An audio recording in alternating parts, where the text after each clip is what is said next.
Assalamualaikum warahmatullahi wabarakatuh. Nama saya Muhammad Kevin Geraldino dari kelas 8D nomor absen 22.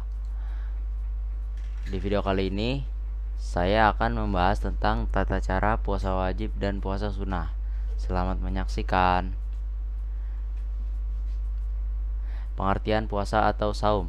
Saum atau puasa bagi orang Islam adalah menahan diri dari makan dan minum serta segala perbuatan yang bisa membatalkan puasa, mulai dari terbit fajar hingga terbenam matahari dengan syarat tertentu untuk meningkatkan ketakwaan seorang muslim.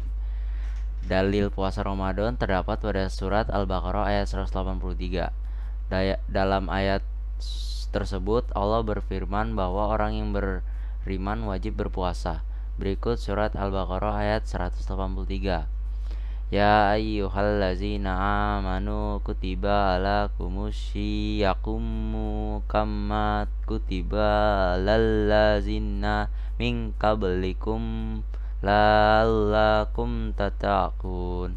Artinya, hai orang-orang yang beriman, diwajibkan atas kamu berpuasa sebagaimana diwajibkan atas orang-orang sebelum kamu agar kamu bertakwa. Melalui ayat ini dapat dijelaskan bahwa puasa memiliki hukum wajib bagi orang yang beriman. Selain itu, puasa juga termasuk dalam rukun Islam ketiga. Dari ayat ini pula diketahui bahwa Allah menjanjikan ketakwaan bagi orang yang berpuasa. Secara umum, puasa dimaknai agar lebih bertakwa. Pembagian puasa itu terdapat dua puasa, yaitu puasa wajib dan puasa sunnah. Untuk puasa wajib, contohnya seperti puasa Ramadan. Puasa Ramadan merupakan jenis puasa paling umum karena merupakan puasa wajib selama sebulan penuh pada bulan Ramadan bagi setiap umat Islam yang sudah balik. Kemudian, melaksanakan ibadah puasa pada bulan Ramadan terdapat dalam Al-Quran surat Al-Baqarah ayat 183. Yang kedua ada puasa nazar. Jenis kedua dari puasa wajib adalah puasa nazar, yaitu puasa karena sebuah janji. Nazar sendiri secara bahasa berarti janji, sehingga puasa yang dinazarkan memiliki hukum wajib. Yang ketiga ada puasa denda atau kifarat. Jenis terakhir dari puasa wajib adalah puasa denda, yakni puasa yang dilakukan untuk menggantikan dam atau benda atau atas pelanggaran berhukum wajib. Contohnya tidak melaksanakan puasa. Puasa ini bertujuan untuk menghapus dosa yang telah dilakukan. Puasa sunnah. Puasa sunnah contohnya seperti puasa Syawal. Jenis puasa pertama dari puasa sunnah adalah puasa Syawal. Syawal sendiri adalah nama bulan setelah bulan Ramadan. Puasa Syawal adalah berpuasa selama 6 hari di bulan Syawal. Puasa ini bisa dilakukan secara berurutan dimulai dari hari kedua Syawal ataupun bisa dilakukan secara tidak berurutan. Yang kedua ada puasa Arafah.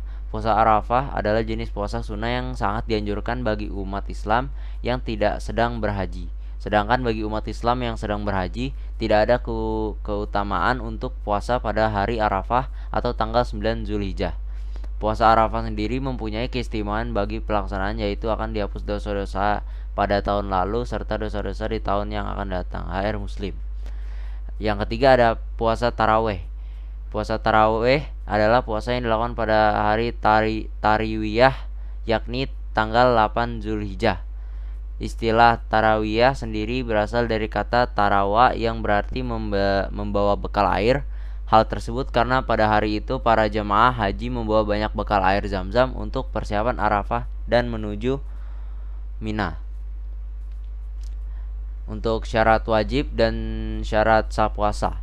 Ya, syarat wajib puasa yang pertama itu harus muslim atau muslimah, 2 balik, 3 berakal atau tidak gila, 4 mampu dan kuat menjalankannya, 5 mengetahui masuknya bulan Ramadan. Ya, syarat sahnya yang pertama muslim atau muslimah, 2 suci dari haid dan nifas, 3 menahan diri dari halal yang dapat membatalkan puasa, 4 mampu membedakan mana yang hak dan mana yang batil, 5 niat puasa Ramadan. Rukun puasa dan hal-hal yang membatalkan puasa sebagai berikut. Rukun puasa. Rukun puasa itu niat puasa. Niat puasa adalah tahapan paling penting selama ibadah puasa. Nah, yang kedua menahan diri dari hal yang membatalkan puasa. Berikut adalah hal-hal yang dapat membatalkan puasa. Yang pertama, makan dan minum. 2, muntah secara sengaja. 3, keluar mani. 4, haid atau menstruasi. 5, berhubungan badan. 6, nifas. 7, gila. 8, murtad. Orang-orang yang tidak diperbolehkan berpuasa. Yang pertama ada orang-orang yang sedang sakit.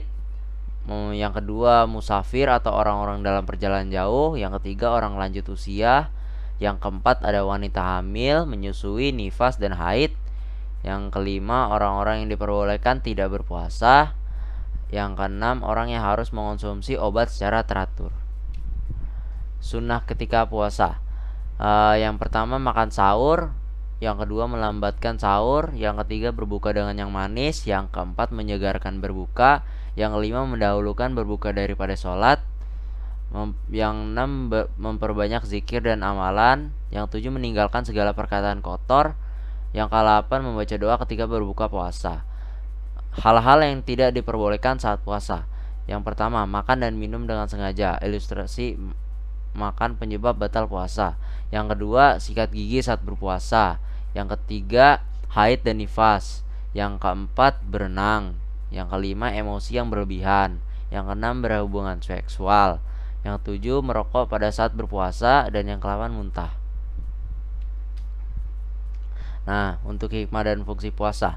Hikmah berpuasa, yang pertama, tercapainya derajat ketakwaan seseorang.